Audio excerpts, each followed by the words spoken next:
We have detected Neo Arcadian units moving through the northern tundra. The enemy is constructing a frontline base. There seems to be a reasonable amount of time left to act. Can you intercept?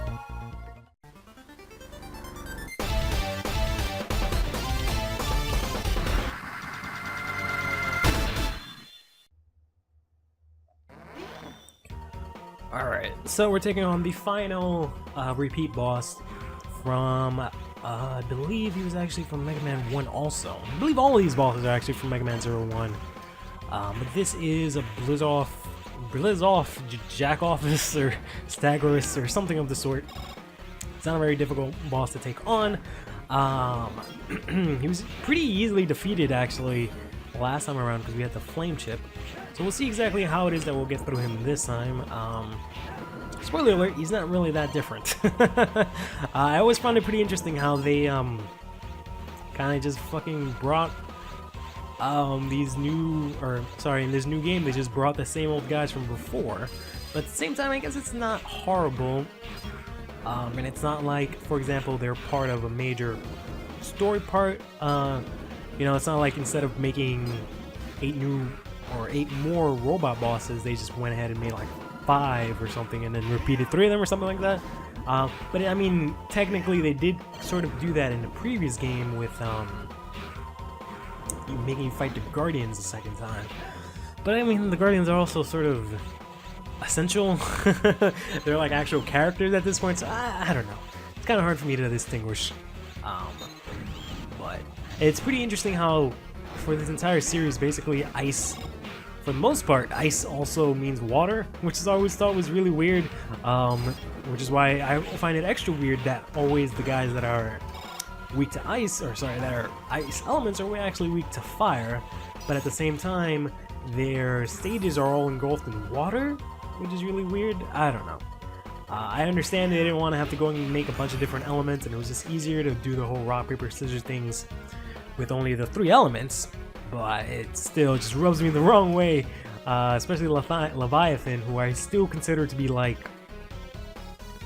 a water guardian more than she is an ice one, but I mean, whatever. Probably actually is. But speaking of which, I could have actually gone through here. I don't know how to get from the first section to up there. Actually, it's probably from above, because there were a couple sections that were actually ground level, or however you want to say it, but I actually don't know how the hell I'm supposed to get up that high. I don't have that kind of hops, or at least Zero doesn't have that kind of hops, so I don't really understand how it is that I'm expected to get up there. But in any case, it doesn't matter, and I believe that's just like an alternative route, which I welcome alternative routes. I just don't like it when things are being missed out in these alternative routes, because then that means I gotta I don't mind thinking about shit and trying to figure it out. Like I just did an episode of Boxside where I had to actually go on pen and paper and, you know, decipher this little puzzle, and that's a lot of fun. I really like doing that. I don't like it when, you know, these kinds of things are kind of obscure. Like there's no way that I can think of getting up there. But then like I end up losing, like, I don't know, maybe there's like a body part chip over there that lets me fucking not take any damage for like half the mission or something like that, and then it's just gone because I just don't know how to get that way. And then, like, you know, that's okay. I don't like it when it's like it's unretrievable.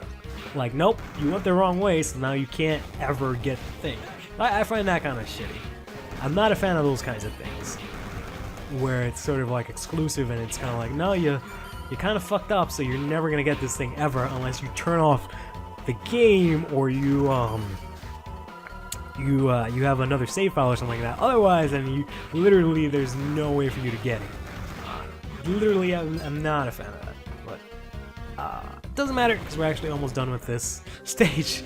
We're already up at the boss here. Spoiler alert: he's actually weak to fire, so we're gonna go ahead and use that. We're actually gonna use this sub tank here to flush up to full HP. I feel like that's gonna reflect negatively on my score, but it's fine because I feel like I went through this blazing fast. So I just gotta beat this guy up pretty quickly, and that should be fine.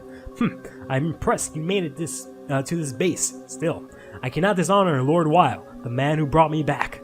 I'll just have to freeze you now. I always wish that I can do voices because I would have liked to give this guy Macho Man, Macho Man style voice because that's kind of what he sounds like to me. Damn it. Yeah, this is pretty much all he does. He jumps around, which allows him to fucking, come on, summon these sort of puffs of ice, which turn up being just sort of icy spikes on the ground, and then he just blasts through them with his thing, and then sometimes he shoots out icicle spears or icicle little thingies. I don't know, those things that like stalagmites or those things that were attacking. He throws those out. But anyways, doesn't matter. Forgive me, Lord Weil. What a joke. I think I actually got everything for this level. Let's see. Yeah, because I think every level has 10 chips, and I think 10 is when it reaches all the way to the other side of the screen, so maybe I didn't get everything. But in any case, I did really well. I got hit a little too many times, and apparently I can beat this way faster, because I only got 14 points for that. But I got the EX skill of Blizzok Staggeroff R, which I guess means this is a revived form or whatever, but I got the Blizzard Arrow. I also got some E-Crystals, Cyber Elves, a couple of Cyber Elves, and more Cyber Elves. So this is 3, this is 6, so then yeah. I believe I'm possibly missing 2 chips. I don't know how many chips are in every stage. The only reason why I'm bringing that up is you'll see in a moment here, because I believe actually we're going to get in some deep-ass cutscene. Thank you, Zero. Now that they are without a leader, the Neo Arcadians in that area have retreated. Thank you so much. I guess not yet. But if we go over here to the lab, we can actually talk to Servway here and check out the secret disc. I believe it's actually the first one. We actually got an auto-charred head chip. I got this way back from a stage. I believe it was the Mantis stage, but it actually lets us so that we automatically charge our weapon always. So it's automatically always charging, which is awesome. And I can charge both of them at the same time, which is great. That's gonna, if anything, increase our attack power by a lot, because we'll be able to use both of these charges. And it's kind of difficult for me to charge up both attacks and then use one at a time, so this is great. Anyways, stay fresh.